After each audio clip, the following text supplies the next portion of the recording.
1, 2, 3, 4.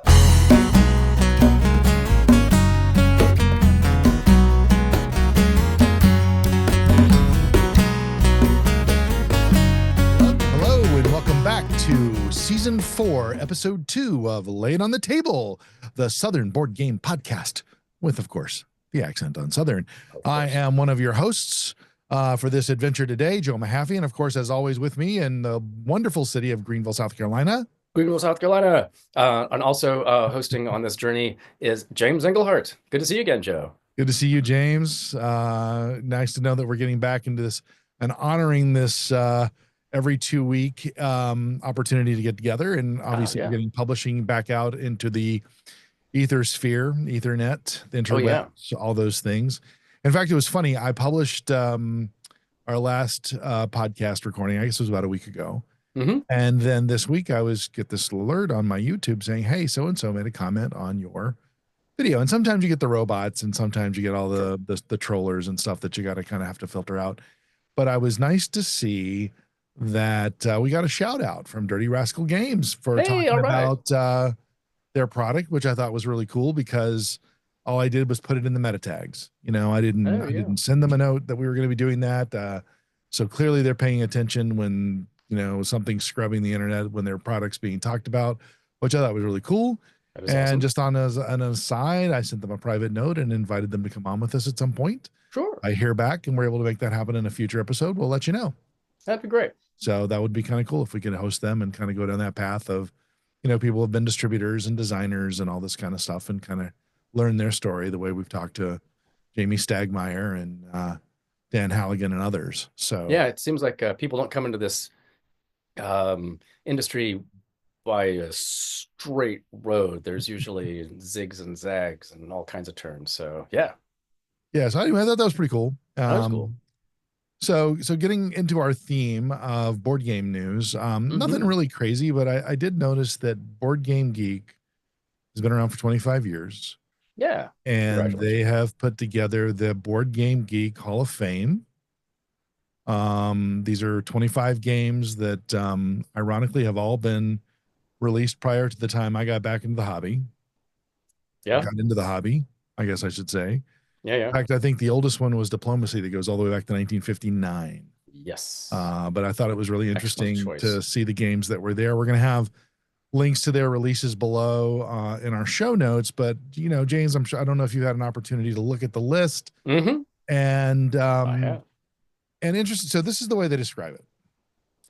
The BoardGameGeek Hall of Fame honors games that have made meaningful contributions to the board game hobby in the areas of innovation, artistry, and impact. Mm-hmm. And we've talked about a lot of those things in the course of this podcast. And I was just kind of curious as you peruse the 25, you know, what are some of the things, what are some of the notable ones that perhaps stood out to you? Well, I'm just looking at particularly, remember looking at these top 5 and thinking, I'm glad to see them go back to 2 of the sort of foundational texts, if you will, of the hobby of Diplomacy and Acquire, both of which were huge influences on European game designers in the mid 20th century that sort of brought us to where we are now. So games that have simple turns, but meaningful choices on each turn, where you sometimes you can't really set somebody back. There's no setting them back to sorry, setting them back to go, right? And yet you can absolutely, particularly in Diplomacy, stab people in the back quite easily. And Acquire, it takes a couple of plays before you start to realize what your best option is. Spoiler, you don't want to be the majority owner of the bigger company that's acquiring the smaller one. You want to be exactly the opposite. So those are 2 of my favorites. I talk about those a lot to my students as being key moments in game history. So those were 2 that I thought, this is a good way to start people. Nice. Mm-hmm. Well, and I noticed a couple of things too. I mean, obviously, we've been around for a while, but a lot of the games that Dale and I play would be considered more contemporary. Yeah. Of course, none of those are on there. That's true. Which, is fair. I mean, they're reaching back a little farther. Yeah. I think that Well, and I'm just going to pick on Wingspan because we talk about it a lot. I think Sure. Wingspan will one day be on this list, but I think it will be on there because of the artistry. But I think Yes. it will also be there for accessibility in terms of the way Hmm. that it made a note. But I did notice a couple things like Carcassonne. That is one Hmm. that came out that we do own, and we love that game, and we've given it as a gift before. Agricola, I have. It's in my shelf of shame. Still Oh shame. yeah, yeah, yeah, yeah. It's a tricky one. Yeah. I noted Catan, which is one that Hmm. I've often wondered because I don't have that game. I don't play that game, and I'm not an enthusiast of that game. Hmm. Does that make me a snob or in some way deficient? Although I It's think worth I'm, playing. And I think what'll happen when you play it is you find yourself thinking, huh, I'm just getting stonewalled here, and there's nothing I can really do to catch up. And nothing, I'm just kind of stuck. And yeah, but on the other hand, it really popularized entirely all of those generations back 100%. board games. Yeah. So, I mean, it did for the 21st century, perhaps. hmm. What some of the games that we talk about have done for us in this, Oh yeah. second quarter of the 21st century, I And guess. Way so to think many of my about it. students know Catan, have played Catan, um, enjoy it, and it does, feel much more interesting than playing Monopoly. Well, I feel So like I'm going to it's have to good. give it a try. I feel like Yeah, I'm going to you have to should get at a least do copy that. of it and do that. I also noticed the pandemic was on here, Hmm. which I think was great because it really set in motion the genre, in my opinion, the genre of the cooperative Yep. that changed the rules from like Pictionary, the name Oh of the yeah. theme song that starts this podcast, Pictionary, by Chris There you go. Keener, and the Hello, Chris. Strangers, recorded back in the 1990s. Ooh. Um, so I think that's a different kind of cooperative. Then of course, I think Magic is one of those kind of obvious things just because of the way that Oh it's yeah. become such the juggernaut Yeah. of that it is today. Frequently, Still today. imitated, never equaled kind of thing, right? Yeah, and I think that when where was I the other day? I was in my wife and I went to Michael's, Yeah. the hobby shop. Yes. And behind the shelf at the Michael's at the hobby shop is Disney's, is it Lorcana? Lorcana. Yeah. Lorcana, Yeah. Yeah. yeah. Didn't expect that. Yeah.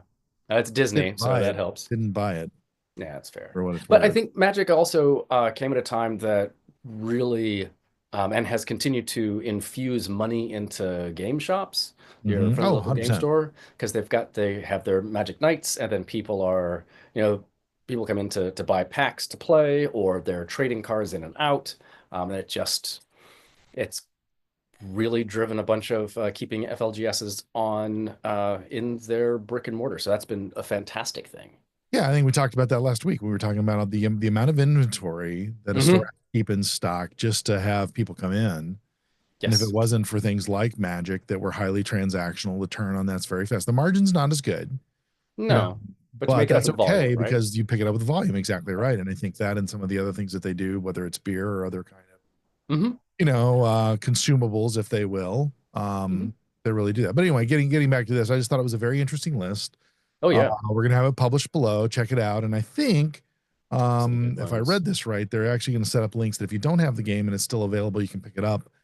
And maybe BGG will get a little bit of Yep, kickback if you buy it through I'm the looking link. at their site right now, and they've got a retailer's drop down, so you can go to whichever one you like. It looks like Amazon might have, you know, endorsed a couple of these, Done the thing so that Amazon does, yes. Yeah, yeah, yeah, and that's fair. They're making money. They need to make money. That's cool. But yeah, no, some ones that I really love. Concordia, that resource gathering, Euro, diplomacy, of course, Dominion, the first deck builder out of, after Magic. Like, here's the fun thing is you build a deck for your Magic. Well, let's just make that the game, right? So lots of worthy additions here. Yeah. No, anyway, I think it was a good thing. I'm not going to go through and Yeah. listen for everybody here because we do have it in the Mhm. show notes below. I appreciate you kind of talking about the things that really impressed you. Um, and so I just thought that was great. And I look forward to see who gets added to it. I know Yeah. every year I go through this drama with the Rock and Roll Hall of Fame. Oh, Like, come on, let's get Devo in there. oh As yeah. much as I love the Go-Go's and the Go-Go's outdid them and got in instead of Devo, I That's really fair. wanted to Yeah. see Devo get in there. I'm sure that I'm going to have that same kind of drama with some of these games over time.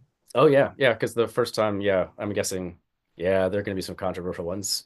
Wingspan, for instance, some people Yeah. love to hate it. So, you know. But before we move on, if you like the Rock and Roll Hall of Fame, I encourage everybody to go back and watch the induction of Kate Bush into the Rock and Roll Hall of Fame. Oh That is yeah. absolutely amazing. Induction. Okay. I'll leave it there. All right. So Awesome. there you go. So James, before we get into talking about what's on our table, you Mhm. had come up with a really interesting topic for us to talk about today. And I called Yeah. it the places we play, but I want you to kind of introduce this segment and kind of what you were thinking about when you thought of this. Well, I mean, one of the things that I was thinking about was that you and I talk about playing games in different places a lot. That you're frequently playing at Carolina Tabletop, still not a Mm-hmm. sponsor, Not a but we sponsor. love them. Yeah. Love you, Rob. Um, yes, and you had a church group that met for a couple of weeks, right? There was kind of a class that was tied to this. Yeah, but we actually met in the game store, and I'll talk about that when we get Ah, there. But yeah, okay, but awesome. yeah, And I have over a decade and a half, 2 decades of doing this, have had game nights at my house, and I think this is not a practice that has been core to your experience of gaming. And I just thought, and we've had some stuff in common. We played D&D over Zoom during the pandemic, for instance, but just different approaches. And I thought, well, does that change like our experience of the games? Do we expect different things in these different places? Do we prepare to go to these different places in different ways? Does where we play change how we play? And I thought this might be something to just kind of explore a little bit, thinking about different places and ways that we've played. no, it's And fair. yeah, So, well, let's talk about the game store for just a minute, because yeah, because you that's something I've never really done is gone to a game store and played, sat down and played games. well, for us when we started the hobby, there was a social aspect of it. This Sure. was 2018. I was getting into the game store. I got Dale coming in with me. We would get a table, and you would start to interact with the clientele as they came in, and you kind of got to know them, you know. Mm-hmm. And I think that kind of set the tone. But what really kind of drove it was um, before we did D&D on Zoom. Yes. The people who ran the store, Rob, Ross, and Shane at the time, Oh yeah. had asked me if I would be willing to run a D&D group for the store. And, it was just first come, first serve. Whoever joins, joins. We'll see what the chemistry's like. Right. And so I knew, obviously, Chris and Roberta signed up, so I knew two people, right? But everybody else was brand new to me, Mm-hmm. which was kind of neat, because we got to watch everybody bring their own play style to the table. Right. Um, everybody brought their own familiarity with the rules, Sure. which was helpful because I didn't, as the DM, I had a rule book, but I didn't know all the rules.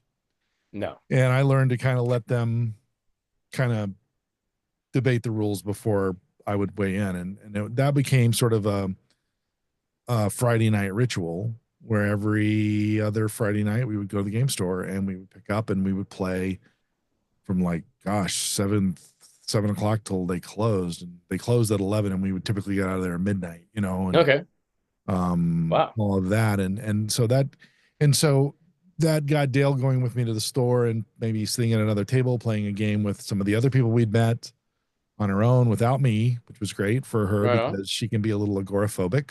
I love you, honey, Okay. but it's true. It's fair. Yeah, yeah. And she prefers to go to the store too because,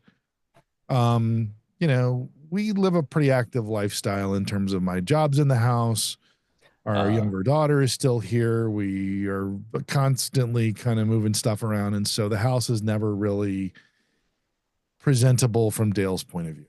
okay. Right.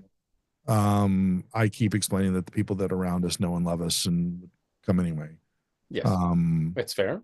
but she would prefer to go to the game store because it just takes the pressure off of her of getting the house ready. Yep, that makes sense. And so that's another reason why we ended up going there. So but kind of centering around that, and I'll turn it over to you for a second. But Yeah.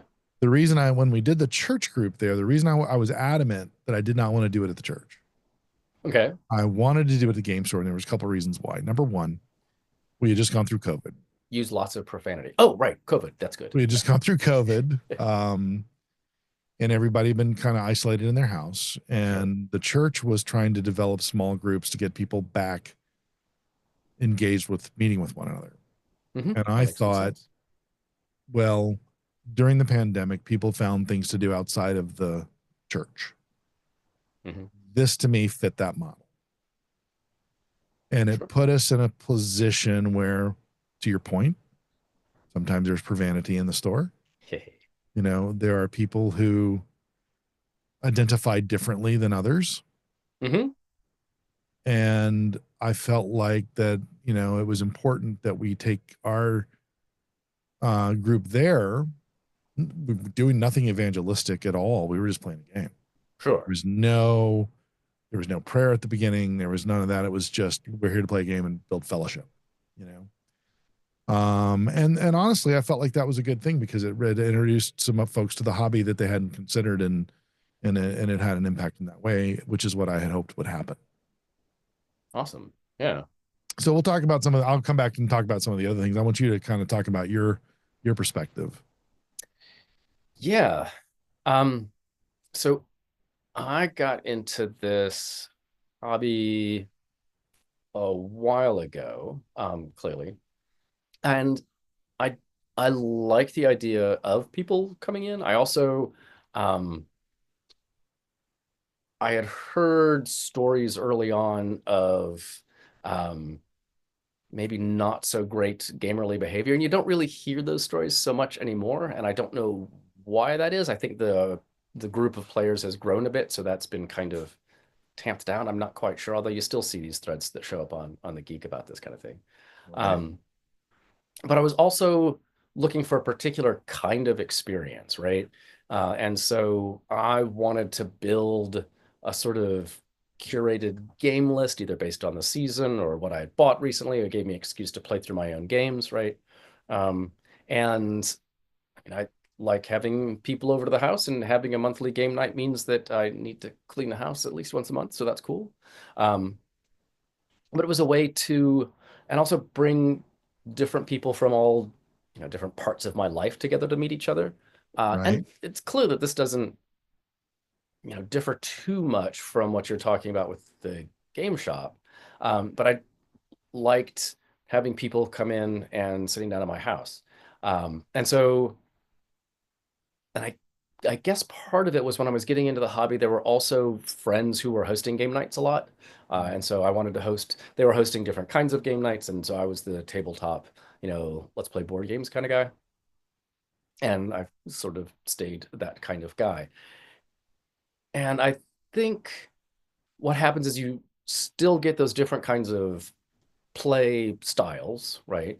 I mean, I think in D&D it's a little bit different because you can very much say, well, we're going to do a lot of role playing, or I'm not going to do any role playing, or I'm more, you know, interested in just seeing what the dice do as opposed to RPing out what the scene is going to be, right? So you can go all kinds of different directions with that. And I think, yeah, I'm guessing that sitting down and playing with people in my house, I feel comfortable. I like to help people feel comfortable. The lighting is different, right? It's not real harsh. And everybody gets to share snacks too. We have this little tag in the invite list that says, you know, bring a game friendly snack. So you get a sort of sense of what people who stopped by, you know, Ingles on the way over and got, you know, chips and salsa, and other people like, here are these homemade baked goods that I spent the afternoon doing. And so that's kind of fun to find out that, like, one of my colleagues, I had no idea she was such a dedicated baker, but yes. So you get that kind of thing, that kind of experience as well. Yeah. So I mean, during COVID, we actually did host a couple of game nights here. Oh, okay. A couple from the game store that we kind of, this was back when you were looking at, who's in your bubble. Right. You had to make sure that they were kind of in that space, and so, we had Keith and Grace over. We've talked about Grace before on the show. Mm-hmm. They came over one night and we played Renature and a few other games. I can't remember what else. I just remember Renature because I ended up really liking that game. Yeah. A lot, very much, modern day take on dominoes, so to speak. Mm-hmm. Yep. And then, I have this friend, and she and I go back to elementary school. Wow. And she was a year ahead of me. Her name's Nicole. She did choir with us in high school and stuff. And, she had been living in Texas forever. And she moved back to North Carolina during the pandemic to take care of her parents. Well, yeah. And she was in that bubble of taking care of her parents. And so we invited her to come over, and she brought some games, and we had some games. And my daughter, my daughter had given us Mystery Date. As a classic game. So we played Mystery Date. Oh yeah, that's fun. And I think we played Wingspan. Okay. I can't remember what the other one. I just remember playing Mystery Date. So that was kind of fun, hilarious. but that was just sort of, everybody was trying to figure out how to just be sociable during COVID. And actually it was COVID that really led us online, because that D&D group that I was doing at the store, when COVID began to happen, even before things started shutting down, one of my game players had a spouse who was medically compromised already. And so it was just a matter of they had to start distancing themselves to protect her. Sure. And all of us were on board. So we moved to online through Zoom, and it was a very much a learning experience for all of us, because I had to learn how to use the online tools and all that stuff. And then I discovered, though, that it made my life so much easier. Oh yeah, it was online. The maps are there. I don't have to carry a bunch of stuff in. I can just turn on the computer and I'm ready to go. So I've only done the D&D thing on Zoom. I have not done a board game on Zoom. I noticed you had that listed there. Have you done some other non RPG things on a Zoom or some other approach? Right. So, and I thought, I mean, what really was great about the D&D online was the maps that were there that you could summon out of the ether. Since we're going with ether, I guess this episode. Sure. Yeah, the ether was there, and the ways that you could roll the dice either live or on the app, and looking up rules and things were a little bit easier to search than it was in an actual flipping through. And I remember playing D&D and Pathfinder in real life, as we say, passing books around and looking at the index and saying, no, that's not quite what I'm looking for. And the Command F is so fantastic. Let's just search and it shows up. That's awesome. But so during that same time, I was friends with a different podcast, The Spiel, and so Stephen Conway, who's the host, and Doug, who was his co-host at the time, would have friends gather every Friday evening, and people would come in and come out, and we'd play things like Just One, or some other like a trivia or some other party game that you could, as long as everybody had their own like whiteboard or something else, you could kind of shovel back, do things back and forth. But it was always, and he had a rig set up where there would be a score a card or something else. Like if you needed to see something particularly visually, he had a separate little thing you could do that. And that was really nice. Like, oh yeah, we haven't seen anybody all week. Here we are. But it was limited by not being in the same room. You couldn't see body language, and you couldn't. It was a good compromise for being isolated, right? But it was not the same as sitting around and sort of just being able again to see people interact with them in the same quiet way. You once you start 2 or 3 people talking at once, then chaos ensues as far as speakers and everything else, right? Yes, if they're not singing, it's not a chorus. Yeah, exactly. Yeah, just chaos. I would say too that the other great thing about the online is that you're 100 miles away from me. Yeah, Sky is how many 100 miles away from another you? 600 away from here. Yeah. Yeah. So to be able to draw in those folks in a way, Mm-hmm. it just made that work. Mm-hmm. And, we got to know Sky, we got to hang out with you. We had another friend from Virginia on there for a while, and it just kind of Yes, shortened the distance. I think Chris and Roberta went to the Caribbean and were able to join from their hotel. that's right. That was Why they funny. wanted to do that while they were in the Caribbean is beyond me, but anyway. Paladin has his needs or her Yeah. needs. Yeah. So, but yeah, no, I think it's definitely brought some interesting things to it. Obviously, I was talking to you earlier. Dale and I were in Mexico last Right. spring. We're going to be going to the Dominican Republic this spring. We took board games with us, Mm-hmm. and find that it's a great way to, spend some time, but also draw other people in. That might be, hey, what are you doing? It's interesting that you talk about travel because I'd forgotten about that. I went to Ireland this summer and brought some small card games. And I think this is part of what shifts around too, right? Is you're physically constrained by what you can play in some of these places, particularly if you're traveling, right? And you might be playing with colleagues, friends, with just other people who are walking past you and saying, what are you doing? And drawing folks in. And it's interesting to see how many people sort of walk past and say, that's a game. All right, I'm on my way, and how many will say, oh, hey, can you deal me in next hand? And I think that's interesting to see the different kinds of people who are drawn in or aren't, and what they're pulled into. It's interesting. We were in Wilmington at a hotel visiting our daughter. It was our wedding anniversary. No. We sat up in the bar of the hotel, set up Wingspan, just started playing, and it was about a week before a hurricane was supposed to come ashore. Yeah. And there were some storm chasers there, and they ended up coming over, and we started the game over, and we dealt them in.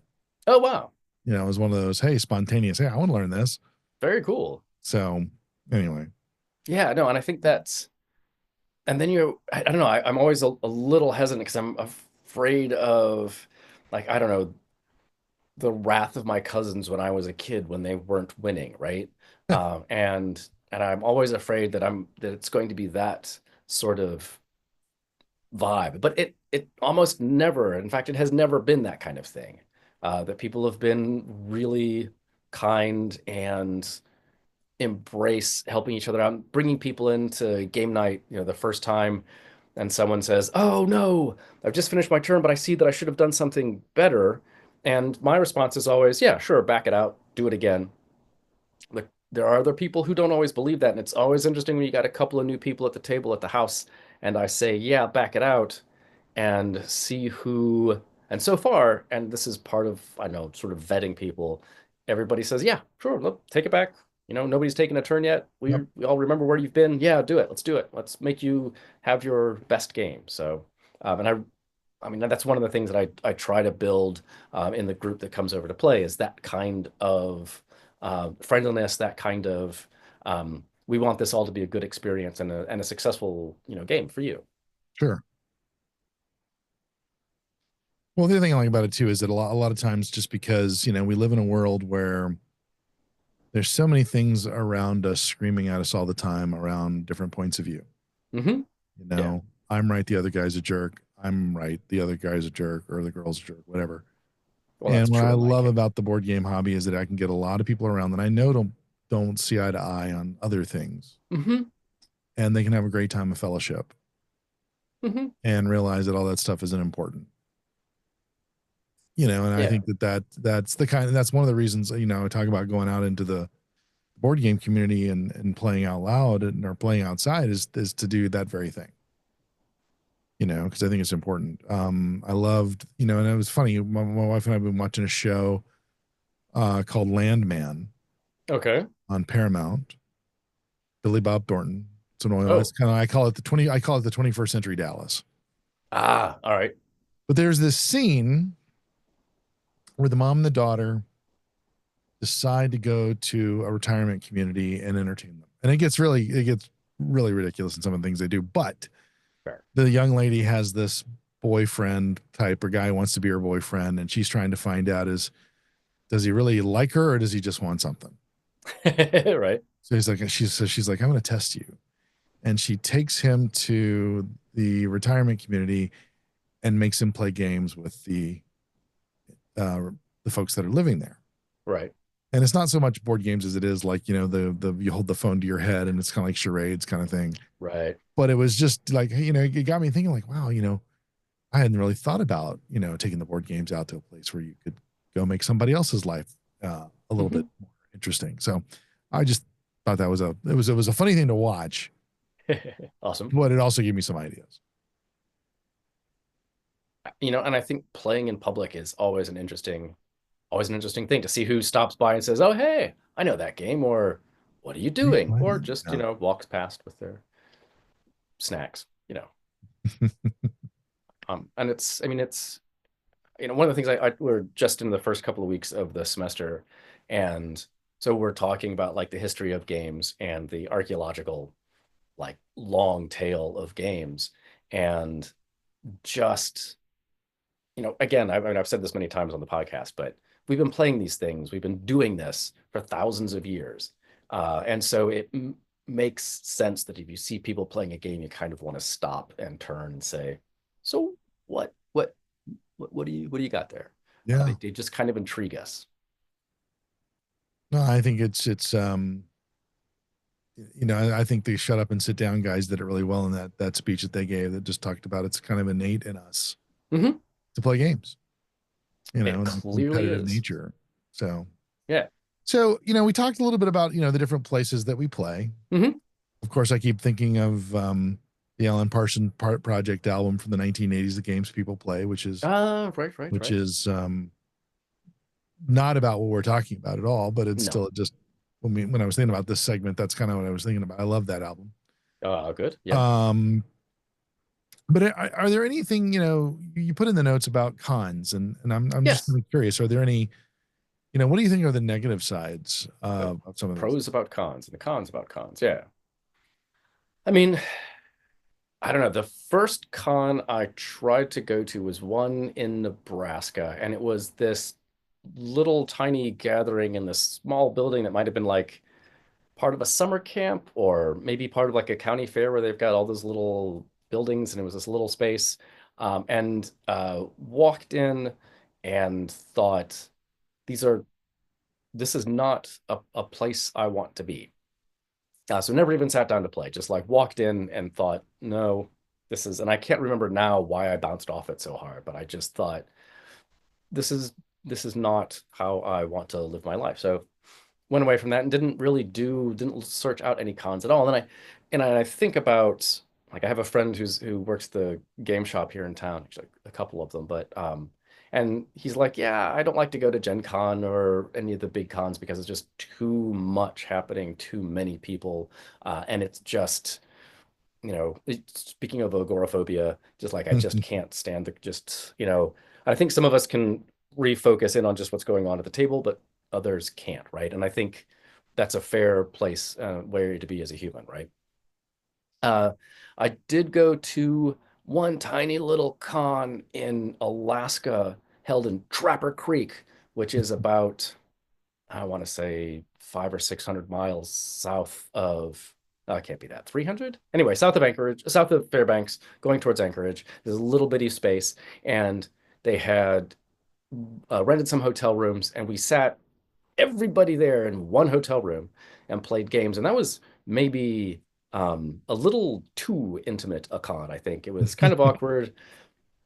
Lots of dudes. At one point, I was like, oh, I'm going to go out. It had been raining. The rain had stopped. I'm like, I'm going to go out and see if Denali's out. And they're like, you're going to walk? Yeah. So it was that kind of, like you're going to walk more than 10 feet. I don't see why you would want to do that. So that was a weird vibe too. I thought, okay.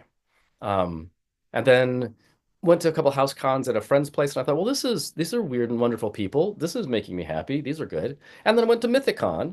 Right. So thank you for breaking the drought there, and getting me to attend Mythicon because that was really fantastic. It was, I think, about the right number of people, couple hundred, lots of different rooms, little exhibitors, and people I had never met, some who you knew, saying, "Hey, let's sit down and play this game," and that was really good. I really enjoyed that. Yeah, I enjoyed that experience too. And and I demoed a game there. I did demoed That's right. Obsession. Hmm. Um, did not leave enough time, which I was a remember you learning. talking about that. I remember coming over and like, well, we Yeah, haven't finished, but but it's time to I go. would definitely want to do that again. Yeah, Um, I honestly haven't looked to see if they're doing the Western North Carolina one or not. I know that Helene has kind of done a lot of disruption in Western North Carolina, so I haven't really looked to see what their plans are. So I need to maybe look at that between now and the next time we get together hmm, so that we can kind of update on that. For sure. Well, it's funny when you wrote cons in there, I immediately thought of, what are the negatives oh, of the negatives, right? doing I was some of just these thinking things? little, And no, oh yeah, that's why we have words that can mean more than one thing. yeah. Thank you, English. To throw us off, yes. But no, I think that one of the things I've noted notably I can only thing I can think of from a con perspective is the Zoom thing. Yeah, Of all the great things it does around the distance and the things is that, I still know a lot of people that just like, I just want to get together in person and I want to hear the yeah. dice hit the table and I want that experience. Hmm. And and that's fair. Yeah, I still like the digital tools and I have some solutions for that. But what I don't like about that is that it locks, people like yourself and Sky out of that type of experience if we were to do that with the crew that we had before, for example. right. But that hasn't manifested itself, so it's not really a thing. But I think that sometimes is the challenge. And it's not always easy to say, okay, we're going to have a dozen people or plan on how many tables, how many chairs, just figuring out all of Yeah. that every month can be a bit of a 2 or 3 days of a little bit of a stressful thing there. It's also, you don't know who you're going to sit down or across from at a public gathering sort of thing. And I'm glad it's been positive so far. But I'm always a little bit hesitant. Um, so, but that's me, not anybody else. And I think about the digital tools. I mean, I know that playing on Board Game Arena or Tabletopia or something lets you try out a bunch of stuff and fill some extra time. But I see them as great gifts, and it is great for publishers to be able to have a relatively, free, just try before you buy kind of copy out there so that people can experience it and decide whether they want to. And um, my anecdotal sort of hearing from different publishers and others is that there's a lot of people who will try the digital version and then buy the physical one because they like to have it because now they want their friends to come over to their house and sit down and play it with them, right? So, and I know that early on people were like, no, we can't have a digital copy. People will never buy our game otherwise. So it's been interesting to watch that change. But it's also, I'm thinking, I don't know, I'd also like you, I like that sitting down, playing with people, it just feels good. It's, Where we see the benefit of the online games is that we will use that to learn the rules, yeah, exactly. and we find that that's pretty helpful there. Particularly on BGA that forces you into the rules as opposed to Tabletopia where you can just manipulate stuff. Well, it was an interesting topic, and for those of you listening, if you have a particular place or space that you like to play, we'd love to hear from Yeah. you. Maybe put it in the comments down below, and tell others how and where you play your games. But now I think it's time to get to what is on our table Let's since do we it. were last together. And James, I think you have one that you want to kick off with here. I can do that. I have the box over there over my right shoulder there, Evenfall. Um, Is that there's a James a, Bond film? I know, right? Um, so you can see it's quite lovely. This is a managed to play this a couple of times. I ran through it a couple times, played with Laura. It's a sort of card-driven tableau builder with a little resource management, a little worker placement, a little bit of conflict. Although it says you are striving to be, fighting to become the sort of new chieftain or something, and there's very little actual fighting. It's kind of this witchy, pagany concept. You can see the this lovely tree that's kind of abstracted. Reminds me of sort of, I don't know, Bill Sienkiewicz's comic book work in the 80s and 90s. And they're sort of built off of these cultural mashups. So you can get these people who are Oh sort yeah. of got witch hats, but lots of crosses and little pagan things with skulls and lots of different mashups. We have sort of Asian and indigenous kind of meetings. So lots of different cultural stuff coming together, which Mhm. is kind of fun. And these boards are these thin north to south strips that give you their player colors, a little bit of art, and sort of organize. They're really just there to organize where cards are going to go. The base side is just there's a basic side which was just very simple, and the other side gives you little game breaking things that are complicated a little bit if you want to play the more intense version. Um, it's interesting. You've got um, you're you're going to play this for three. I think they say seasons. It's more like years. Doesn't really matter. You're going to have three big, um, you know, turns. And what you're going to do is on that board, you've got a top where you're going to put some cards, and you're going to move them down below. On the other side, you've got council members and specialists that are going to do different things. There's a nice timing puzzle because you have to take things from that inner, or sorry, from the outer to the inner. Um, and that's a key thing.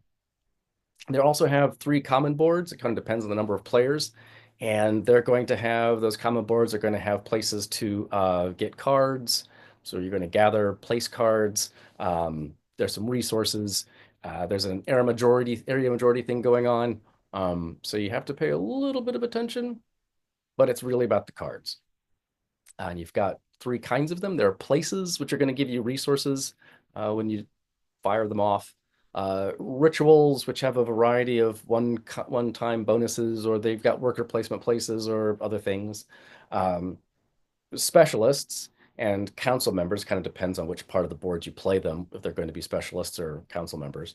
Um, and the specialists give you lots of ongoing advantages, and the council members are all about the end game scoring. So they won't do anything else. You play them, and then they'll just sit there until the end of the game. You're looking for kind of four resources. There's three that you can move around a lot: herbs, potions, and lore. And you've got this little mana track, which helps you with battles. Um, and it's got like four phases for a turn for a yeah. Um, but there's really only one that actually anything happens. Like the Mhm. first one, you get resources, hooray. Then there's the action phase, which can take 20 minutes, half an hour as everybody's going around and doing their thing. And then there's a little battle, which is just um, resolving those boards, those little boards in the middle, and then reset action. So that's it. But really, it's just this action where you're going around and around and around, where you send workers out, get those cards. You need those place cards because you only can play rituals on a place card. So there's a two-step thing going on there. Um, some of the place cards have bonuses if they're paired with rituals. So you're looking to find the cards that are going to work best out of your hand. Um, some of the cards, again, have another worker spot. So you could put another worker out there. So that's you're doing all of this stuff. You're trying to chain lots of stuff together. You send your workers out to the board to maybe get more resources, or burn a card to get stuff, or burn a resource to get more cards, or and you're just looking for all these combos all the way around. And I mean, it is it is, you're really, and if you can find the right ones, there's all kinds of wonderful stuff that can bubble up. Um, Once everybody's done going around and everybody passes, then you go to the battle, which is really just who has the majority in this place. Um, but then you can spend that mana that you've gotten earlier, and you've got these little secret dials, much like the secret dials in Scythe, where you can put them down and go, ha ha. And if you spend at least 4, 6, or 8, you get bonuses, even if you lose, even if you don't get the sort of big bonus, which is just a little end game scoring thing, you still Sure. get good stuff. You get potions or herbs or more cards or whatever. So it kind of throws stuff at you. Um, it's a bit like Seasons, where it's very card driven and you're looking for those combos and trying to get stuff together. And there's another card game called Valley of the Kings, which is it's a deck builder, but you're always figuring out, okay, I can only use I can use this card for its action, or I can retire it for its points. And figuring out the time to retire the card is the thing that you're trying to figure out. So it's that timing thing is really interesting. So you're always looking for combos, which are fun. The timing, when to draft a place card or hire or harvest resources. Do you want to hate draft a place because somebody else is doing something? When to bring out the specialist, when to pull down the place of power. Um, all of these good kind of stuff. It's once you get it going, it's pretty smooth. It doesn't have a lot of icons, but it means it doesn't have a lot of text. And you can start to lose track if you've got too many cards in your hand of which one you actually are going to be able to use and how it's going to fit with stuff. And then you can potentially burn them to get more resources, all that kind of stuff you're looking at. Play with Laura, first brought it out, she's like, it seems like there's a lot going on. But eventually, after like a term, was like, oh no, I see what we're doing here. We had played seasons a couple times, so she thought, yeah, Right. no, I get where we're going here. And she was stomping me because I had a not so good early draw and was trying to come back, but never did quite catch up. So that's always good too. Um, lots of fun stuff. The art again is beautiful, and it is just has some great choices about, again, timing, and yeah, that action phase, what order you're going to do what to get the things and build those combos and have hopefully a fantastic turn where you're suddenly doing 5 things at once and it looks glorious. So I would definitely recommend Evenfall. I should probably say, let's see, this is Nanox Games, designed by Stefano De Silvio and art by Martin Motet. Martin, if it's Martin Motet or Martin Motet, I don't know. I'm sorry, Martin. It's all good. No judgment. Well, for the game for me is Stonemeyer's Stamp Swap. Yeah. And so, what's interesting, so this is a design by Paul Solomon. So he is the designer of Honeybuzz, one of our favorites, I as love that well game. as Genotype, Oh, which is another one of our favorites. If you've never played either of those, Genotype, I highly recommend. I actually backed it on Kickstarter, and it's one of the games that we find ourselves going back to awesome. quite a lot. It's very interesting the way that it's done it, and it's scientifically sound, according to my daughter with the biology degree. Awesome. But Stamp Swap, you're collecting stamps. We talked about going to cons here for games. You're going to a Stamp Swap, Awesome. and so you have 3 or so rounds, and each round there's a collection of stamps that are different each time. The way the card mechanism works, you're always getting something fresh. Some are face up, some are face down. You take turns selecting. You have personal goals. There are goals for each swap that you're trying to do, that are laid out. And once you kind of gather what you have, you get to hoard one, and then you put the other things out on the table. And there's like a 2 and 3. So you're always dealing with 5 unless you're the player 1 person, and that's a different mechanic. But Okay. then the person you get to choose either my two or three. Oh, so it's a I pick you choose kind of. Right. So if you choose my three, I get to keep my two, and then I have to pick somebody else who's got a three showing. And Oh, so okay. depending upon how it's set up, you may get you may get to keep what you want to keep, or you may lose what you wanted to keep.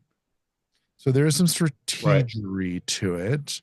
Right. Right. And then you start placing them around. And so there's different themes on the stamps. There's animals, there's Hmm. machinery, or like tractors and cars and stuff like that. There's space, Okay. which is really interesting. And then there's monuments. So those, depending upon how you collect those and how you put them together and how you hoard them together and kind of put them on your sheet, or your tableau, I guess I should say, Okay. can make a difference in the way that you do those things. And so that will drive So sort there's of the kind of way a that you puzzle score thing. between rounds. Yeah, I mean it's kind of like Isle of Cats, but you're filling up just a space, right? Okay. And you're trying to it's kind of like thinking of Foundations of Rome, the way you might fill up the board in Foundations of Rome. It's very much kind of like that, but you're not trying to fill the whole board. You're just trying to fill the objective of the cards that you can see or the bonus card that you have. You Uh, get certain bonus cards that come out that maybe enhance what you're able to do. okay. And then there are these things called infinity stamps. They have no value, but they let you fill up spaces. And there might be, you get certain points for every way that you can kind of put your stamps in a way that leave a square in the middle of it, just stuff like Okay. that. So there's lots of different things for you to do from a bonus perspective. So you're really playing your own game. Right. And really the competition comes from, I really don't want them to take this from me. I can't hoard everything in my hand. I've hoarded one of the things. Everything else must go out onto the table. How can I Right. make this group over here look more lucrative so that they Hmm. leave what I really want to loan over here in this other group? And so that gets kind of interesting. Right. It's a 1 to 4 player game, it says, but it's actually it says 1 to 5 player or 1 to 4 player. Okay. I don't know if that has something to do with the version that I got, or maybe just that maybe some of the web works out there are wrong. Could be. Yeah. But what we liked about it was we played this. It was an easy game to learn. Yeah. First time we played it, our daughter played with it or played with us rather, and she enjoyed it. So it's daughter approved. See the new logo Oh, I like it. in the show notes below. She's much older than that girl in the silhouette, I by was the gonna way. say, yeah. She's 30. So, but she would have gotten mad at me if I'd put a picture of her in there and said daughter approved. Yeah. Yeah. Um, but it's a well done game, and the stamps are very interesting to look at. And some stamps have like this foil on them because they're special stamps, and Ooh. that gets you a little bit more extra bonus as you kind of go through it. So it's there's just a lot of All right. there's tactile things, there's cards, there's set collection, there's placement, there's all Oh kinds of yeah. things that it drives you around the board. Um, and there's certain bonuses that really take you to the next level, and you have markers that are like, okay, once you hit 50 then you're put this down, then once you hit 100 it kind of keeps you Okay. going around the board, very similar to All something right. that you might see in like an Azul board game or Hmm. or something like that. But no, it was very, very enjoyable. It was one of those, I like that this publisher, that Stonemeyer took on this designer um, Hmm. for this because I think Genotype is with another publisher and Honeybuzz is with another publisher. Right. Honeybuzz is with So Elf Creek, who has Elf had, Creek, that's yes, correct. who has had And struggles recently. so I think it's good to see, I mean, obviously Jamie's brought in other designers, but here's a new game. It's not Scythe. It's not between anything. Right. It's not a wingspan. There's no eggs involved. It's a nice game. And it was It's just, well spanning. Yeah. fundamentally fun. And then also, people who, gee, Dad, what's a stamp? Right. Yeah. You I know, can see how it would be the I cut you choose is always interesting. Just how do you sweeten a deal without Yeah, without making it too obvious that you want to keep the other one, right? Um, that's always fun. And then somebody picks the one you didn't expect, and it's like, why did they do that? Uh, that's a terrible, interesting moment. Um, but I also like the puzzly kind of Tetris, but it sounds like they're not really um, polyominoes. They're really just They're rectangles and square. They're squares. square rectangles. Yeah, there's Okay. nothing crazy about Yeah, it. so it's pretty straightforward in tiling them down. Right. And it does, by the way, the artistry, it is Connor Gillette, Mm-hmm. designer Paul Solomon, Stonemeyer Games. Awesome. Um, they did say, it's interesting. They give you a little, I don't know if it's game trays, but there's a tray in there that fits most of the game. Okay. But Nice. that's really to organize the stamps. There wasn't a lot there for your cards and stuff other than the plethora of plastic bags that are generally showing up in every game. And I don't like that. So It's fair. I immediately went on to Yegi. I found somebody had already designed a storage solution for stamp swap that I 3D printed. I put it in there and it looks great. Awesome. So board's Did complete. you use the fun sparkly new I did. oh right. This is what it Ooh, would look like. yeah. Lots of That rainbow silk yeah. PLA that I get from Micro Center. Also not a Now that sponsor. they've opened up in Charlotte and destroyed my wallet. Worse than moths. So, but yeah, no, it's a good game. Yeah. It's not hard. Mm-mm. It's easy for the non-gamer to kind of come in and just like, okay, this is not hard to learn. Right. Because a lot of times my daughter would be like, I don't want to learn. I don't want to learn a game with you guys. Right. Learn it and then teach it to me. And I was like, no, we're going to learn this together. And so that's what we did. And it was a good time. It was a good time. Excellent. So highly recommend. Yeah. So I put in the notable section just a couple of things that I wanted to just kind of draw your attention to. Number one, after our last broadcast, I decided that I had to have a copy of Rock Hard 1977. Yeah, man. So I found it through Zatu Games online and got it here within a week. We've kind of got it set up and we're ready to go. Excellent. Looking forward to playing that. I did, of course, on Finspan Day. Yeah. Put on my calendar at the time that it was going to be available, and I went on and purchased it along with the bits. Excellent. Because I made the mistake with Wormspan to not buy the bits when I bought the Wormspan. Right. I did not buy 2 copies.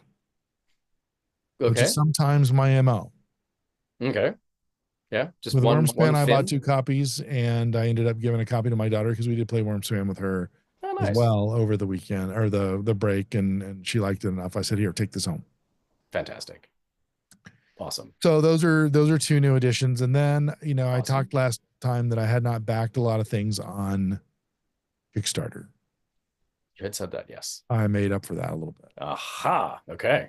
So I'd gotten the note about Darwin's Journey Oceana expansion. And I have the Darwin's Journey, so I thought, well, such a good game.